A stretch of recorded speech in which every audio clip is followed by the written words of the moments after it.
Halo guys, welcome back to my YouTube channel. Kali ini saya akan melanjutkan alur cerita film Squid Game part yang kedua. Pada kali ini, kita akan diperlihatkan pada Ji-hoon dan teman-temannya yang masih harus terus berjuang agar bisa bertahan di dalam game yang mematikan dan lebih gila. Sebelum melanjutkan ke alur cerita, jangan lupa klik tombol subscribe dan juga nyalakan tombol lonceng notifikasinya agar kalian tidak ketinggalan video terupdate dari saya. Tanpa berlama-lama, langsung saja check it out.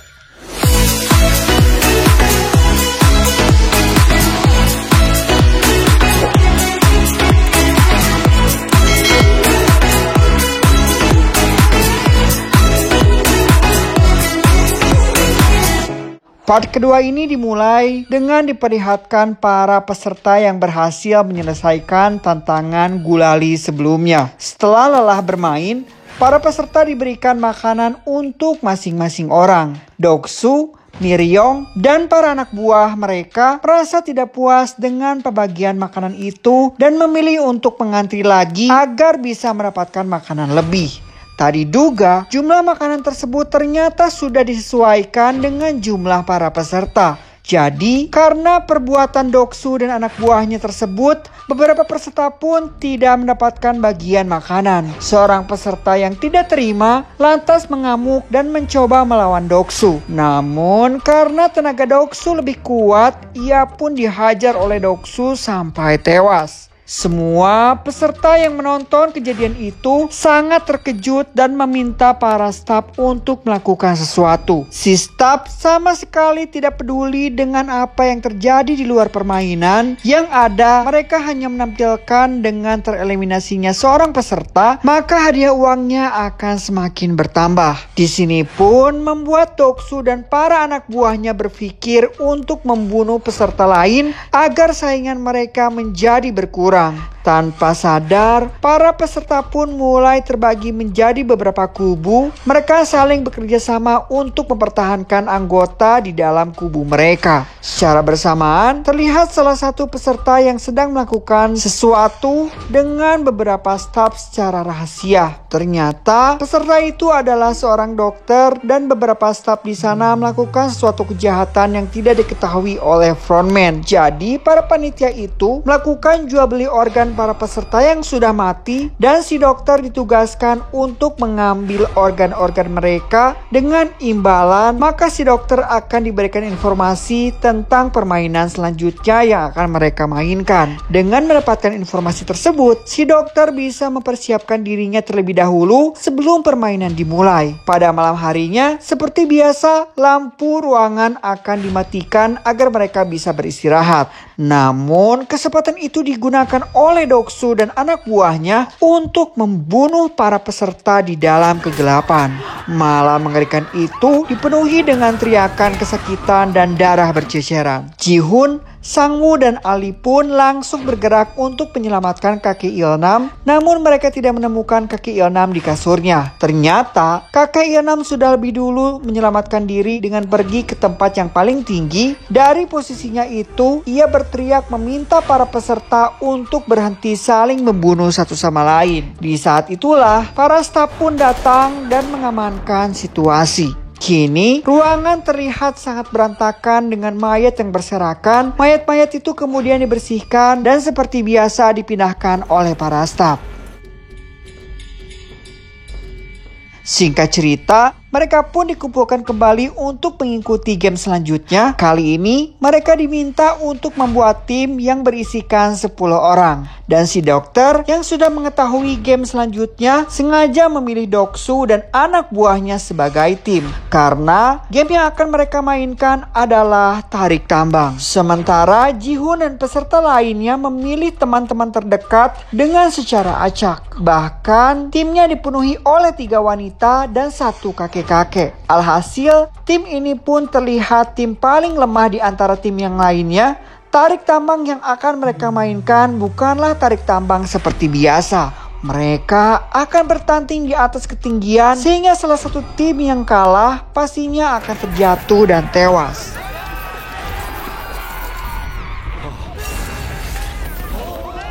Tibalah saatnya tim Ji-hoon akan melawan tim lain yang terlihat lebih kuat. Sejak awal, Sang-woo merasa sudah putus asa melihat anggota timnya. Namun sebelum permainan dimulai, kakek Yeonam pun memberikan tips dan trik yang dulu biasa ia pakai saat bermain tarik tambang.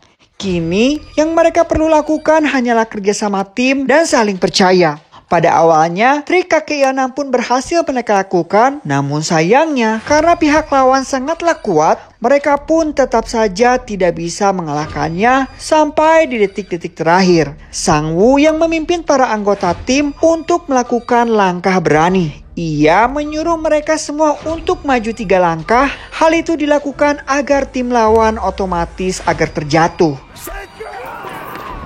Pada awalnya, mereka sempat ragu dan nyaris jatuh.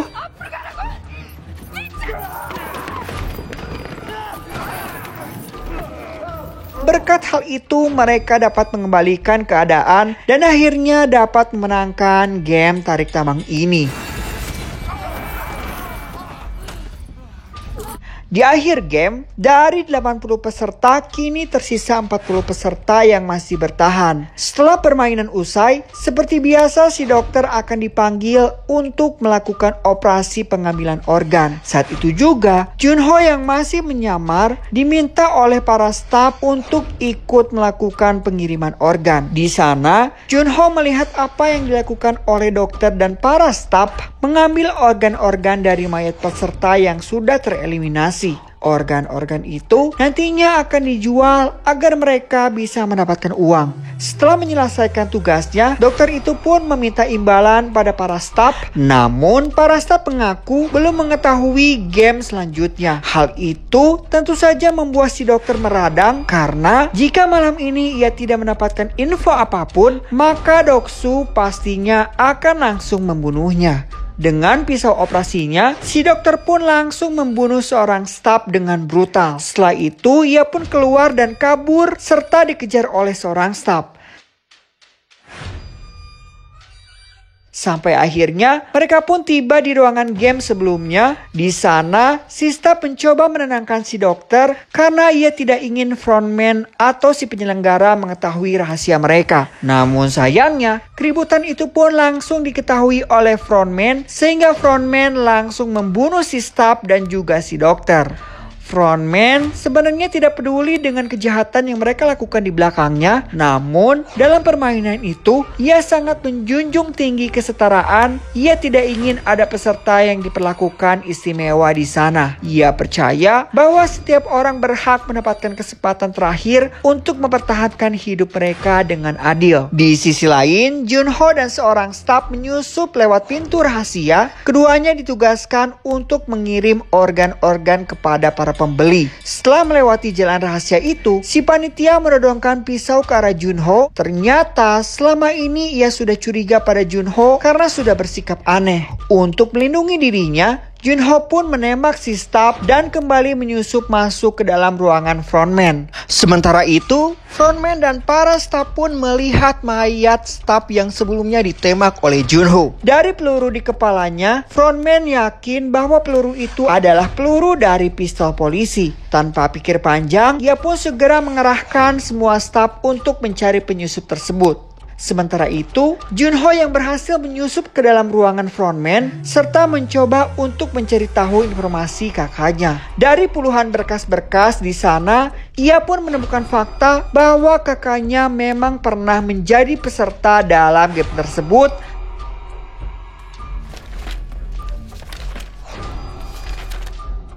Singkat cerita, game selanjutnya pun tiba. Dalam perjalanan menuju ruang game, mereka pun diperlihatkan mayat si dokter dan mayat staf yang lainnya digantung. Mereka pun secara resmi meminta maaf sekaligus mengingatkan mereka bahwa hal itu akan terjadi pada mereka jika mereka berbuat curang. Pada permainan kali ini, mereka diminta untuk berpasangan 2 orang karena jumlah peserta saat itu hanya 39. Itu artinya akan ada 1 orang yang tidak memiliki pasangan. Saat itu tidak ada satupun peserta yang mau berpasangan dengan kakek Ilnam karena mereka takut jika game kali ini akan membutuhkan tenaga yang besar. Karena merasa kasihan, Ji-hoon memutuskan untuk berpasangan dengan kakek Ilnam. Dan pada akhir pemilihan pasangan, tersisalah Miryong yang tidak mendapatkan pasangan sama sekali. Oleh sebab itu, Miryong pun dibawa oleh para staf ke ruangan lainnya. Di ruangan game, masing-masing peserta diberikan satu kantong yang berisi 10 kelereng. Dalam waktu 30 menit, peserta yang mendapatkan 20 kelereng di akhir permainan akan dinyatakan menang. Tanpa diduga, itu artinya mereka harus bersaing melawan pasangan mereka sendiri. Ji-hoon yang berpasangan dengan kakek Ilnam berusaha menyadarkannya karena saat itu penyakit kakek Ilnam sedang kambuh sehingga ia pun tidak peduli dan malah berkeliling di sekitar arena. Karena hal itu membuat Ji-hoon panik dan terpaksa membentak kakek Ilnam. Dengan begitu, kakek Ilnam tersadar dan mau bermain game dengannya. Mereka memutuskan untuk bermain tebak-tebakan. Mereka hanya perlu menebak jumlah kelereng di tangan lawan, apakah ganjil atau genap. Tanpa diduga, ternyata kakek Ilnam berkali-kali menebak benar yang membuatnya menang. Hal itu pun membuat Ji-hoon semakin panik. Sementara Sang-woo yang berpasangan dengan Ali memutuskan untuk bermain secara fair. Dalam permainan itu, Ali pun menang dan mendapatkan kelereng yang cukup banyak. Ali yang merasa bersalah dan tidak tega pada Sang-woo. Namun mau tidak mau, salah satu dari mereka pasti akan mati. Sang-woo yang sudah kalah memutuskan untuk memanfaatkan kepolosan Ali dan menipunya dengan mengambil semua kelereng Ali dan menukarnya dengan batu. Maka Sang-woo pun berhasil lolos dari game kali ini. Di sisi lain, Se-byuk yang berpasangan dengan seorang wanita bernama Ji-young memilih menghabiskan 30 menit mereka untuk mengobrol. Di sini pun Ji-young menyadari bahwa Se-byuk lebih pantas untuk selamat daripada dirinya, mengingat dirinya selama ini hidup sebatang kara dan tidak ada satupun orang yang akan menunggunya saat ia bebas nanti. Oleh sebab itulah, ia pun memutuskan untuk mengalah dan membiarkan Se-byuk lolos dari game ini. Scene kembali kepada kakek Ilnam dan Ji-hoon. Saat itu kelereng Ji-hoon hanya tersisa satu. Itu artinya tinggal satu langkah saja kakek Ilnam akan berhasil menang. Tanpa diduga, Ji-hoon salah menebak pada kesempatan terakhirnya. Namun karena penyakitnya, kakek Ilnam lupa apa tebakan dari Ji-hoon. Oleh karena itulah, Ji-hoon pun mengganti tebakannya sehingga ia pun berhasil menang. Hal itu terus dilakukan oleh Ji-hoon agar ia bisa mengembalikan keadaan. Sampai akhirnya kelereng kakek Ilnam hanya tersisa satu. Kakek Ilnam pun menyarankan agar mereka bermain satu ronde lagi, namun harus mempertaruhkan semuanya. Ji-hoon yang mendengar hal itu merasa tidak adil karena ia memiliki 19 kelereng, sementara kakek Ilnam hanya memiliki satu kelereng. Mendengar hal itu, kakek Ilnam pun berkata bahwa selama game tadi ia tahu bahwa dirinya telah dibodohi oleh Ji-hoon. Namun ia sengaja membiarkan Ji-hoon melakukan itu. Ji-hoon yang mendengar hal itu merasa sedih dan bersalah. Lalu kakek Ilnam meraih tangan Ji-hoon dan memberikan satu kelereng terakhir pada Ji-hoon. Kemudian kakek Ilnam pun berterima kasih kepada Ji-hoon karena sudah merawatnya selama ini selama ia berada di sana. Dan berkat Ji-hoon, kakek Ilnam merasa bahagia di sisa-sisa terakhir hidupnya. Tepat setelah mengatakan hal itu, waktu pun habis.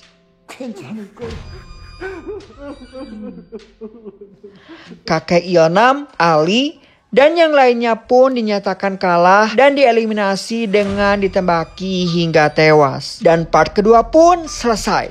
Untuk part terakhir pasti akan lebih seru tentunya. Semoga teman-teman sehat selalu dan rezekinya lancar. See you next time. Wassalam.